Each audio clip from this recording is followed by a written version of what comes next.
Thank you, Dick, for your kind introduction. It's an honor to be here. Aloha to you all. And much mahalo to the Exchange Club of downtown Honolulu. Thank you for your service to the less fortunate and to the children of Hawaii. Your good work makes Hawaii a better place now and in the future. Warning, this presentation may disturb you. It may also challenge you. You will see three disturbing facts. First, the murder of Dana Ireland is a shocking crime. It will turn your stomach.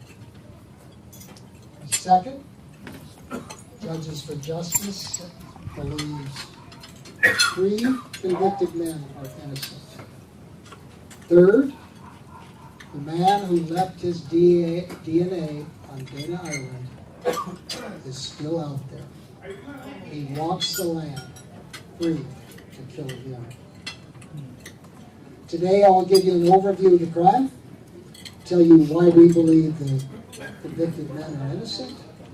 I will explain how wrongful convictions happen and how convictions are obtained with little or no credible evidence.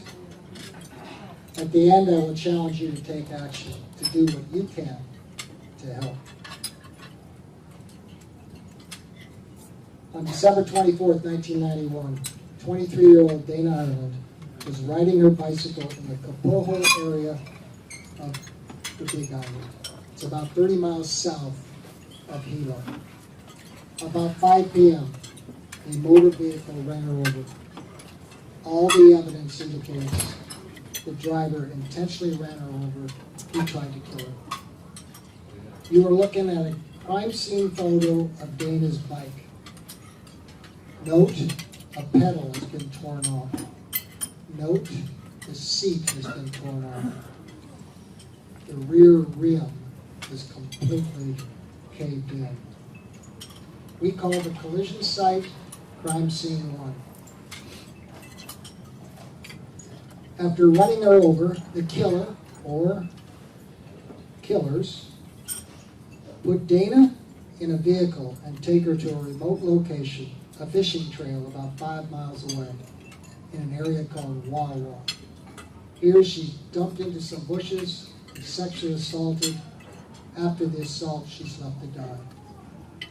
A woman living in the area finds her, renders aid, and calls emergency services.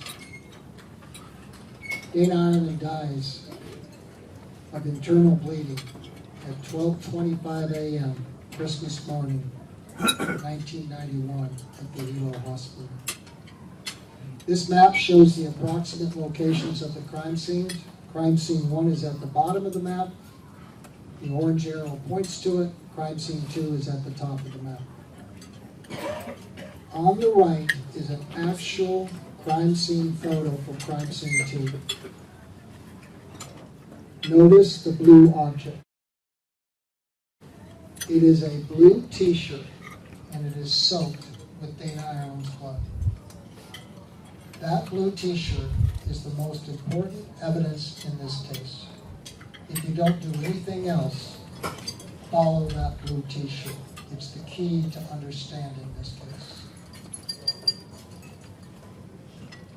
For 2.5 years, there's little progress towards finding Dana's killer. Early leads do not pan out. In June of 1994, a man named Frank Pauline Jr. confesses.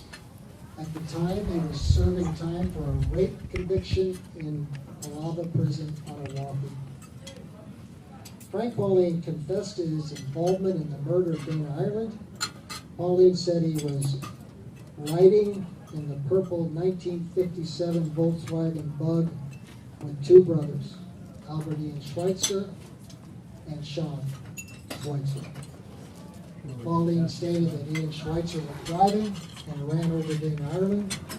He stated they put Dana into the VW Bug trunk and they took her to another location where they sexually assaulted Dana and left her there. Timeline. December 24th, 1991, Dana Ireland, murdered, raped, kidnapped. June 94, Frank Pauline confesses, implicates Sean and Ian Schweitzer. August 94, teeth marks of the three defendants do not match the bite mark on Dana's body. In January of 96, Frank Pauline recants his confession. He says, "I lied. It's not true." January of 99, sperm DNA, no match for the three suspects. May of 99, 6 new witnesses come forward. August 99, Frank Pauline convicted of murder, rape, kidnapping, and he gets 180 years in prison. February of 2000, Albert Ian Schweitzer is convicted. He gets 130 years. April 2000, Sean Schweitzer pleads guilty to a lesser charge of manslaughter. Confesses to his involvement with Frank and Ian in the murder. He is released with 5 years probation. December 2007, advanced DNA testing. The t-shirt left at the crime scene, the blue t-shirt, is no match for any of the three defendants. So, a number of red flags about this case jump out to us. The first, teeth exemplars taken of the three Puna men were taken. A nationally recognized forensic dentist in 1994 says the bite mark on Dana's breast does not match the teeth impressions of the three men. Red flag number 2. In January 1999, DNA taken from sperm fractions do not match the three defendants. The yellow highlighted sentence reads, F. Pauline, A. Schweitzer, S. Schweitzer are all eliminated as the source of the DNA obtained from the sperm fractions of the vaginal swabs. Red flag number 3, probably the most important red flag. During the trials of Frank Pauline and Ian Schweitzer, 3 witnesses testified that the bloody blue t-shirt found at crime scene number 2 belonged to Frank Pauline. It was powerful evidence. Even though Frank Pauline had recanted, his t-shirt covered in Dana's blood put him at the crime. Therefore, his confession must have been true. This was the critical prosecution evidence that convicted both Frank Pauline and Ian Schweitzer. The problem? It's not true. It's not Frank Pauline's t-shirt. Advanced testing in 2007, we learned that the t-shirt DNA does not match Frank, Ian, or Sean. But it does match the man who left the sperm. The critical evidence against Frank and Ian was false. Think about it. This fact alone, this new evidence, justifies a new trial for Albert Ian Schweitzer. Red flag number 4. At both crime scenes, in the dirt and in the mud, were 8-inch wide tire tracks. They were similar. The tire tracks at both scenes had similar tread design. The picture is of actual crime scene 1 plaster casts taken by police. Remember, the tire tread design is the same at both locations. It appears that at both trials, the similar tire tracks at both crime scenes were ignored. In addition, the VW Bug had a tire width of 4.5 inches. There are no 4.5-inch wide tire tread marks at either crime scene location. Red flag number 5.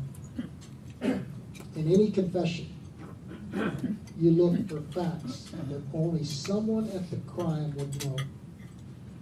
Twice, the police took Frank Pauline in the vicinity of the 2 crime scenes. He couldn't locate either one. They asked him what color hair did Dana have. He didn't know. They asked him what was she wearing. He didn't know. He didn't know that she was wearing shorts. One would think if you were at a murder, you would remember that the victim was wearing shorts. Red flag number 6. Within 24 hours of the crime, the police had 3 witnesses. The 3 witnesses saw at crime scene 1 a shirtless man standing next to a 1970s pickup truck. 2 of these witnesses, Eric Carlsmith and his girlfriend Karina, saw the shirtless man place a body, a human being, into the bed of his truck. There is little doubt, in our opinion, that the human being was Dana Ireland. These 3 witnesses did not testify at either trial. Red flag number 7. 8 years after the murder of Dana Ireland, suddenly 6 new witnesses come forward. 3 of them were incarcerated, in prison felons, serving time. In exchange for their testimony, they received favors from the prosecution, including time off their sentences. The other 3 new witnesses testified that the blue T-shirt at crime scene 2 belonged to Frank Pauline. Those 3 witnesses also received, after their testimony and the convictions, received reward money from the Ireland family for their testimony. Red flag number 8. This is unfortunately not a unique crime. These cases happen probably in the United States once a month somewhere. Some community is shocked by a sexual homicide. The FBI has investigated, consulted on, and studied thousands of these crimes. The FBI profilers will tell you, among other things, this is what they call a disorganized sexual homicide. They will tell you that this crime is usually, if not always, committed by a single perpetrator. Indeed, all the evidence indicates a single offender. These are pictures of Frank Pauline, Albert Ian Schweitzer, and Sean Schweitzer. Albert and Sean are native Hawaiian. We believe they are innocent. On the left, Amanda Knox. She was a neighbor girl of ours in West Seattle, classmate of my daughter's. Amanda was convicted of a 2007 rape and murder in Italy. She spent 4 years in an Italian prison. In 2015, the Supreme Court of Italy declared her innocent. Not just not guilty, innocent. She was completely exonerated. On the right, Chris Tapp.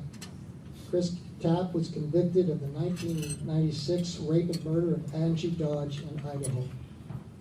He was released from prison in 2017. An innocent man had spent over 20 years in prison.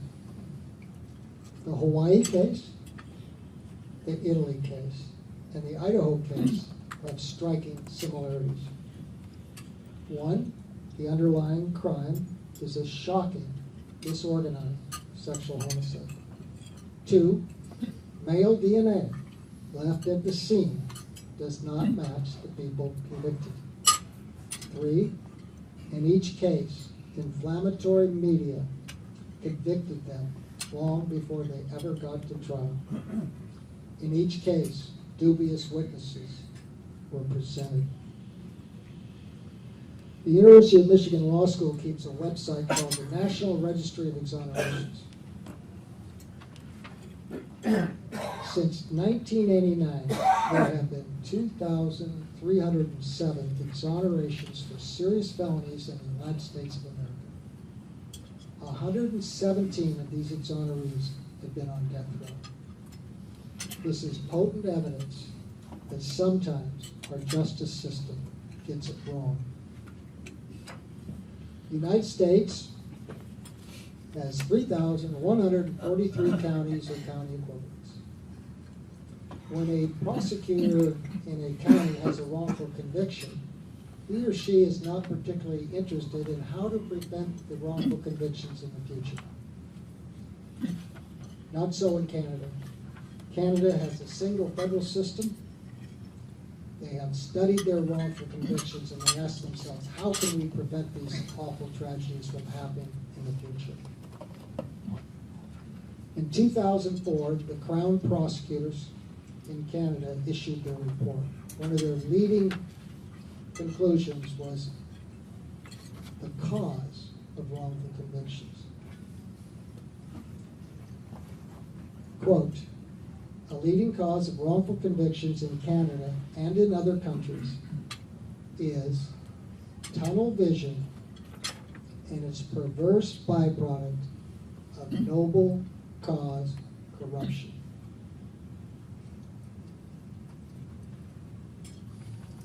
There are deep, subconscious, psychological drivers, obviously that drive us all, but they drive this. Psychological drivers are driving wrongful convictions.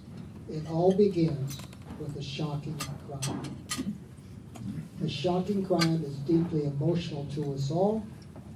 It generates fear within us.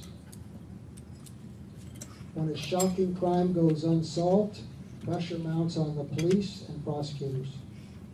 The community is in fear and demands capture. Find this deviant killer, get him locked up, make the community safe. This leads to tunnel vision. This in turn leads to noble cause corruption, the perverse byproduct of tunnel vision. This is what we call, Judges for Justice, the wrongful conviction climate. No doubt, I think we'll all admit it's a shocking crime, deviant, generates fear. This is a 1993 picture of a citizens group in Hilo.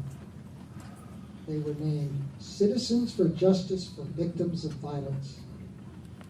They are protesting violent crime on the Big Island. They're marching around the police headquarters.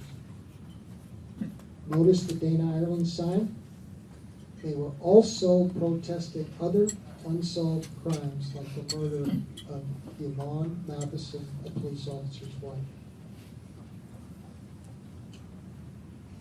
So the police had one side, citizens marching around the police station. On the other side, Congresswoman Patsy Mink puts pressure on Hawaii County by asking for a meeting about the case. Why aren't they charging Frank Lloyd? Governor Ben Cayetano, United States Senator John Warner from Virginia also put pressure to solve the case on Hawaii County. Big Island citizens were demanding justice. State and national officials were demanding justice. This put extra pressure on Big Island law enforcement. Okay, tunnel vision. I'll take questions after I finish. Tunnel vision is also called confirmation bias. And it's not a simple concept. When a human being has a problem, they come to an answer, a solution. And what happens is they form a subconscious bias for their answer. They see evidence no matter how remote, that confirms their bias, confirmation bias. They reject evidence, no matter how probative, that is inconsistent with their bias. An example, at one point you needed transportation. So you came to an answer. You purchased the car you're driving today. And since you've purchased that car driving around, you see your car, make, model, and color everywhere on the island. You are subconsciously confirming your decision, your bias to purchase that car. You still don't see the other cars. They are inconsistent with your subconscious bias. Now, when the underlying problem is emotion, like a shocking crime, the confirmation bias in citizens, police, and prosecutors becomes absolutely blinding. When law enforcement had the problem, who killed Dana Ireland, and their answer became Frank Pauline and the Schweitzer brothers, they accepted evidence, no matter how sketchy, that told them that Frank Pauline and the Schweitzer brothers were guilty. They reject evidence, no matter how probative, that is inconsistent with their bias. Confirmation bias, tunnel vision, is absolutely blinding. It still exists in the people you talk to that know a lot about the case. Now, tunnel vision, as the Crown prosecutor says, tunnel vision, confirmation bias, is what Canada calls a perverse byproduct. They call this perverse byproduct noble cause corruption. Police and prosecutors are on a noble cause. We all are. Get this deviant killer locked up, make the community safe. The corruption can best be described as an attitude of the end justifies the means. I don't care what we have to do to get a conviction, we know they're guilty. They ignore that the DNA does not match the defendants, or that 2 eyewitnesses at crime scene 1 saw a man in a pickup putting a body into the bed of his truck. So, question, how do you get a conviction with little or no credible evidence? You use what we call the power tools of noble cause corruption. The first tool, inflammatory media. There were 875 newspaper articles about Dana Island murder and the 3 defendants. Law enforcement dubbed Frank Pauline the walking crime wave, and this was often repeated in the press. These 3 men from Puna were convicted long before they ever went to trial. They never had a chance. The second tool is the use of dubious witnesses. As I mentioned, 3 incarcerated in prison felons testified and got time off their sentences for their testimony.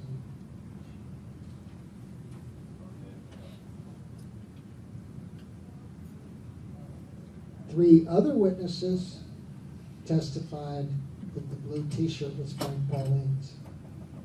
They received reward money.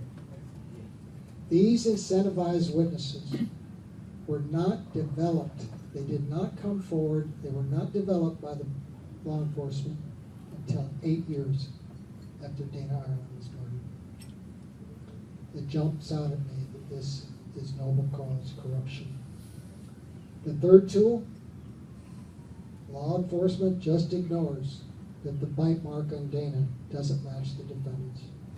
They ignored the 8-inch tire tracks with similar tread at both locations. Law enforcement ignored that the male DNA did not match any of the 3 defendants. Now, let me say, I'm very serious about this. We do not intend to criticize any participants in this case, past or present. We may have acted and done the same things under similar circumstances. We are not here to judge. The fourth tool is what we call official misconduct. Here's an example. And I could give you 10, but we don't have time. In April of 2000, Sean Schweitzer and the prosecution strike a plea bargain. Sean would plead guilty to a lesser charge of manslaughter. The prosecutor would drop the rape charge. Then Sean would confess to watching Frank and Ian kill Dana Arnold.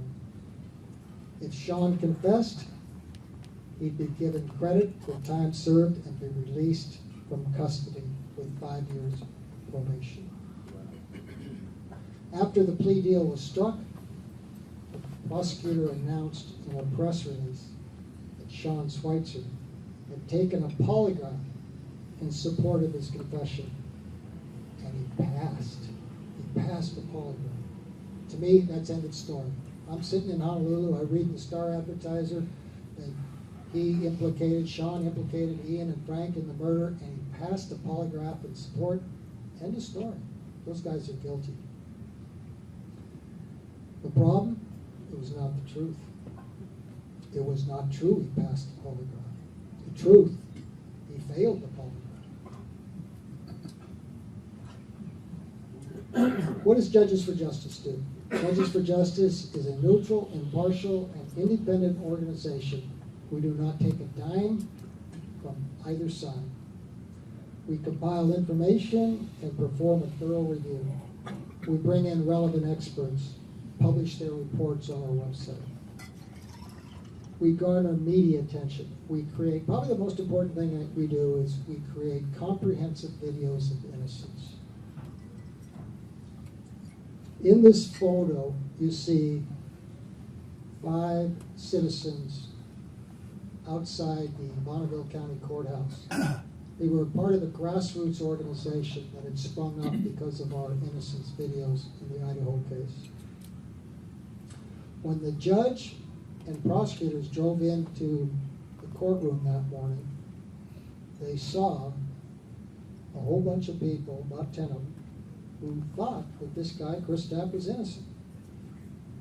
When the judge walked into the courtroom, it was jammed full with concerned citizens.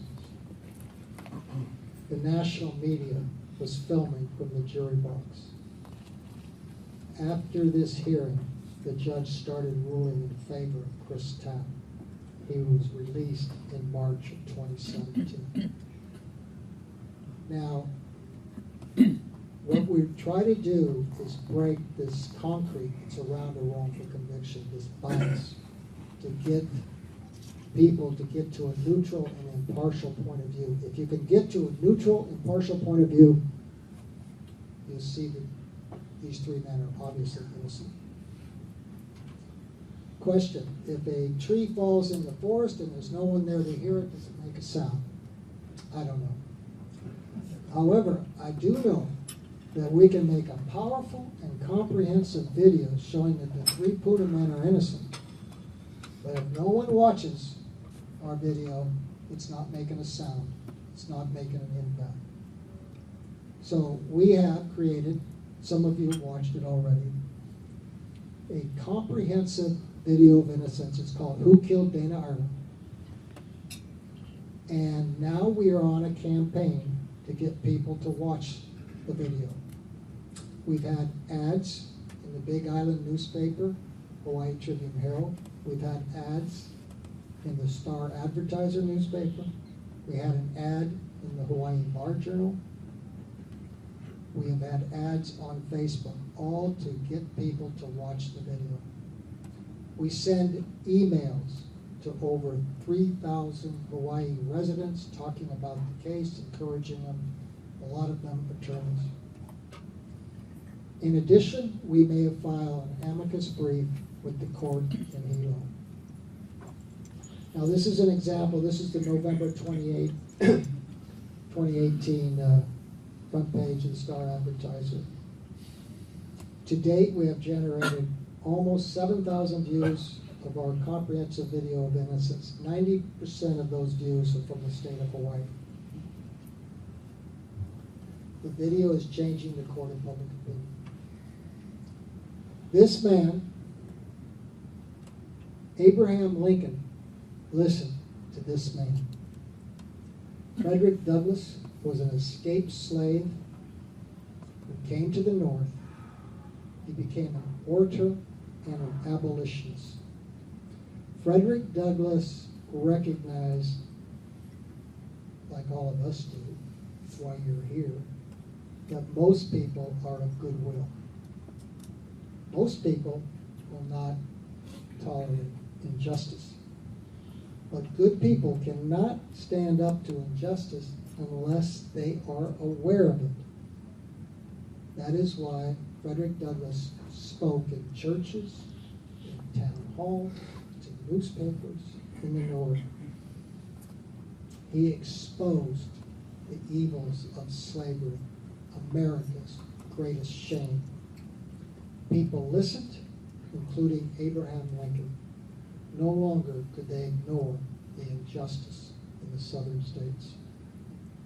His example is why we want the people of Hawaii to watch our video, Who Killed Dana Arnold. Once the good people of Hawaii watch that video, they will not be able to ignore the unjust incarceration of Albert Ian Schweitzer. Now, what can you do if you're potentially interested? No one person or organization is solely responsible for getting an innocent person out of prison. Actually, it is hundreds of people, if not thousands. We call those who help the Bucket Brigade of Innocence. You can help. You can join the Bucket Brigade of Innocence for Ian Schweitzer, Sean Schweitzer, and Frank Pauline. You can carry the message. Here's what I suggest you might want to do. First, go to our website, www.judgesforjustice.org. Second, click on our documentary, Who Killed Dana Arnold, and watch the video. Take what you've learned and tell anyone who will listen to you to watch that video, that it's clear those three men are innocent. Post the video on your Facebook page with comments. Maybe you know Rotary members or other service clubs. Say, you ought to get this Judge Heavey to talk about this case. You ought to watch that video. Write letters to the editor. Write letters to public officials. Harry Kim, Mayor of Hawaii County. Prosecutors. Be a part of the Bucket Brigade of Innocence. It's clear that the three Puna men are innocent. It is time for Albert Ian Schweitzer to be released from prison. Many thanks for listening. Mahalo to you all.